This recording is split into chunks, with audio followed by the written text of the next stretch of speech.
देश भर में इन दिनों धर्मांतरण का खेल चल रहा है। क्रिसमस की आड़ में लेकर हिंदुओं को क्रिश्चियन बनाया जा रहा है। यूपी हो या एमपी या फिर उत्तराखंड, हर जगह पर ऐसी तमाम तस्वीरें सामने आई हैं, जो जिसके बाद एक्शन भी शुरू हो चुका है। कुछ जगह तो गिरफ्तारी भी हुई है और कुछ जगह घर वापसी। तो देखिए, ऐसी कई तस्वीरें सामने आ रही हैं। आप जरा एक रिपोर्ट देखिए।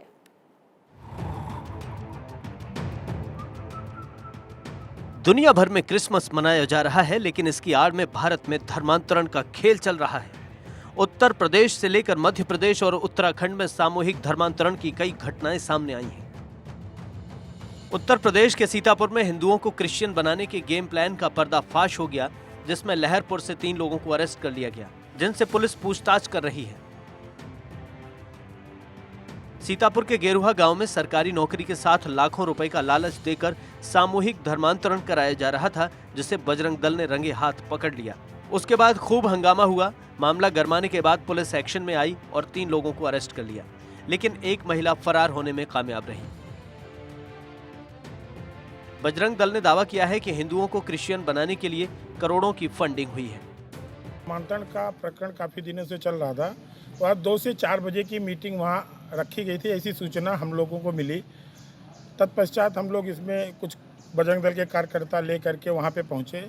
जब वहाँ पे पहुँचे भाई साहब, तो लगभग 100 की संख्याओं में महिलाएं, कुछ जेंट्स भी थे। इनके साथ ये 3-4 लोग मिल गए। लोग तो भाग लिए। एक लालपुर की नेहा लड़की थी, जिसके अकाउंट में पैसे से भी आते थे, वो मेन सरगना थी। उसको चूँकि महिला पुलिस नहीं थी, या महिला हमारे यहाँ दुर्गा वाहिनी कोई महिला लड़की नहीं थी, इसलिए उसको पकड़ा नहीं जा सका, वो चली गई। बाकी जो जेंट्स थे, धर्म परिवर्तन में जो मेन भूमिका में जो लोग थे, पादरी, उनको हम लोगों ने पकड़ा। पुलिस को सूचना कितने लोग थे? लगभग 3 लोगों को ले आया हूँ, एक महिला है। सीतापुर में ही धर्मांतरण का दूसरा मामला लश्करपुर थाना क्षेत्र के तालगांव में भी सामने आया है। यहाँ भी हिंदुवादी संगठनों ने इस पूरे खेल का पर्दाफाश किया। गांव से भारी मात्रा में प्रचार सामग्री और धर्मांतरण कराने वाली पत्रावली बरामद हुई। इस मामले की भी जांच पुलिस कर रही है। उम्मीद है कि इसमें भी जल्द गिरफ्तारी हो सकती है। पुलिस द्वारा जाकर जब देखा गया तो 2 व्यक्तियों को वहां से मौके से गिरफ्तार किया गया है, जिसमें एक गोवर्धन लाल पुत्र विद्याधर निवासी खुरलिया थाना रेउसा, दूसरा विनोद कुमार पुत्र स्वर्गीय बाबूराम निवासी ग्राम दरिगापुर पकड़िया थाना ईसा नगर जनपद खीरी। ये दोनों लोग गिरफ्तार हुए हैं और पूछताछ में ये जानकारी हुई है कि इनके द्वारा एक light of the social foundation नाम से सोसाइटी बनाई गई है, जिसके तहत ये जो है लोगों में प्रचार प्रसार करने की बात बता रहे हैं। इस घटना के संबंध में मुकदमा पंजीकृत किया गया है और आगे की विधिक कार्रवाई की जा रही है। यूपी के गोंडा में भी क्रिसमस की आड़ में धर्म परिवर्तन का मामला सामने आया है। मुफ्त इलाज और दूसरे प्रलोभन देकर लोगों का धर्म परिवर्तन हुआ। चर्च में करीब 24 लोगों को क्रिश्चियन बनाने का आरोप लगाया है। हिंदू से क्रिश्चियन बने एक व्यक्ति ने दावा किया कि उसके परिवार के साथ साथ उसके कई रिश्तेदारों ने भी अपना धर्म बदल लिया है, जिसमें इलाहाबाद से लेकर प्रतापगढ़ तक के लोग शामिल हैं। धर्म परिवर्तन कराने का आरोप गोंडा की नगर कोतवाली इलाके के LBS चौराहे पर मौजूद मेथोडिस्ट एपिस्कोपाई चर्च पर लगा है। चर्च में आए थे, नट हिंदू जात में थे, अब क्रिश्चियन में आए हैं। आर्थिक सहायता क्या हमको समझ में आया, कुछ फायदा हमको जानकारी हुई तो हम हो गए उसमें। अरे हैं तो हमारे कम से कम 15-20 लोग हैं, जो हमारे ही अपने ही घर के हैं। धर्म परिवर्तन के इस आरोप से देवभूमि उत्तराखंड भी नहीं बची। उत्तरकाशी के पुरोला तहसील के अंतर्गत आने वाले देवढुंग गांव में धर्मांतरण को लेकर विवाद हुआ। आरोप है कि धर्मांतरण के लिए ग्रामीणों को एक जगह इकट्ठा किया गया था, जिसका विरोध हुआ तो खूब हंगामा हुआ। मामले में हिंदू जागरण मंच के जिलाध्यक्ष बीरेंद्र रावत ने अधिकारियों से इसकी शिकायत की, जिस पर थाना प्रभारी को जांच के आदेश दिए गए हैं। देश के सबसे स्वच्छ शहर इंदौर में भी धर्मांतरण का गंदा धंधा पकड़ा गया है, जिसमें बाणगंगा पुलिस ने 4 लोगों के खिलाफ धर्म परिवर्तन कराने का केस दर्ज कर गिरफ्तारी की है। फिलहाल मामले में जांच जारी है, जिसमें और भी गिरफ्तारी हो सकती है।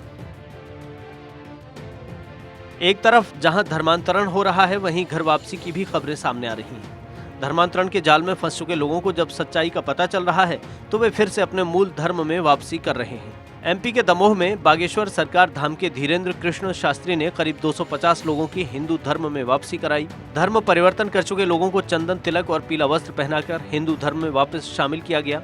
इस समय बागेश्वर सरकार धाम में रामकथा का आयोजन हो रहा है और इसी में लोगों की घर वापसी हुई। रामकथा में केंद्रीय मंत्री प्रहलाद पटेल ने भी पहुंचकर भगवान का आशीर्वाद लिया।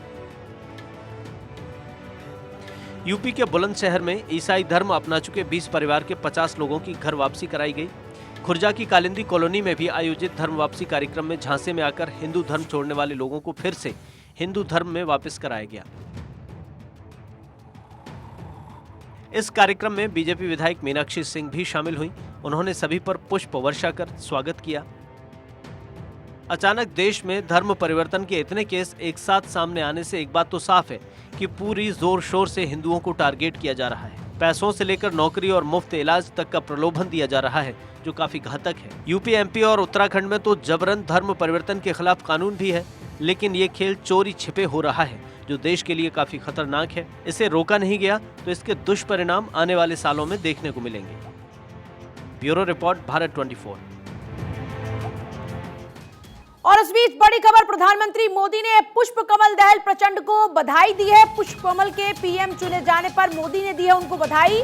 कल शाम 4 बजे पीएम पद की शपथ लेंगे पुष्प कमल दहल। एक बार फिर से पुष्प कमल दहल को मौका मिला है।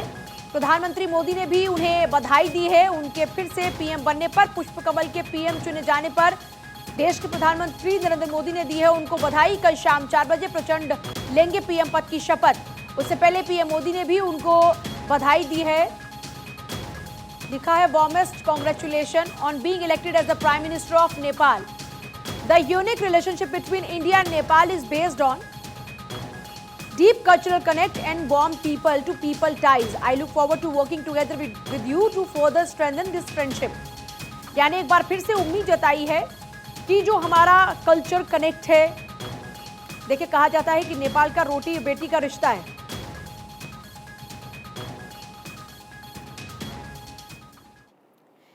और वहीं नेपाल में एक बार फिर से प्रचंड राज होने वाला है। नेपाल के राष्ट्रपति ने प्रचंड को प्रधानमंत्री पद पर नियुक्ति की घोषणा कर दी है।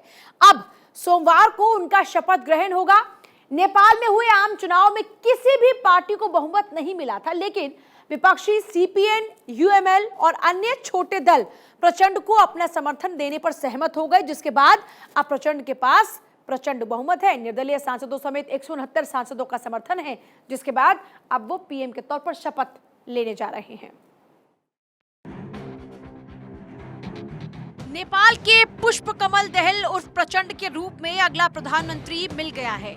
प्रधानमंत्री के रूप में प्रचंड की नियुक्ति की घोषणा राष्ट्रपति विद्यादेवी भंडारी ने की है।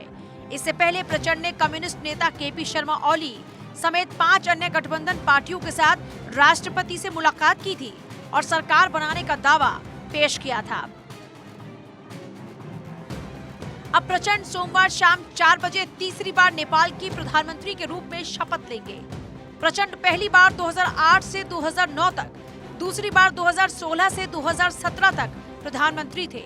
अब तीसरी बार प्रचंड 2.5 साल तक नेपाल के प्रधानमंत्री पद पर विराजमान रहेंगे, क्योंकि समझौते के मुताबिक इसके बाद सीपीएन, यूएमएल सत्ता संभालेगी।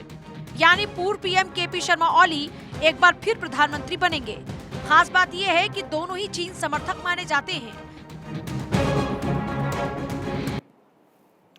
और इस बीच बड़ी खबर, पाकिस्तान में यूएस एम्बेसी ने अपने कर्मचारियों को इस्लामाबाद के मैरियट होटल जाने से मना कर दिया। चेतावनी दी गई है कि अज्ञात व्यक्ति अमेरिकियों पर हमला करने की साजिश रच रहे हैं। ब्रिटिश हाई कमीशन ने भी इस तरह की एडवाइजरी जारी की है। इस्लामाबाद के होटल में जाने से रोका। ये बड़ी खबर इस बीच आपको बता रहे हैं, अमेरिकियों पर हमला करने की साजिश। पाकिस्तान में यूएस एम्बेसी ने अपने कर्मचारियों को इस्लामाबाद के मैरियट होटल जाने से मना किया। चेतावनी दी गई कि अज्ञात व्यक्ति अमेरिकियों पर हमला करने की साजिश रच रहे हैं। ब्रिटिश हाई कमीशन ने भी इस तरह की एडवाइजरी जारी कर दी है।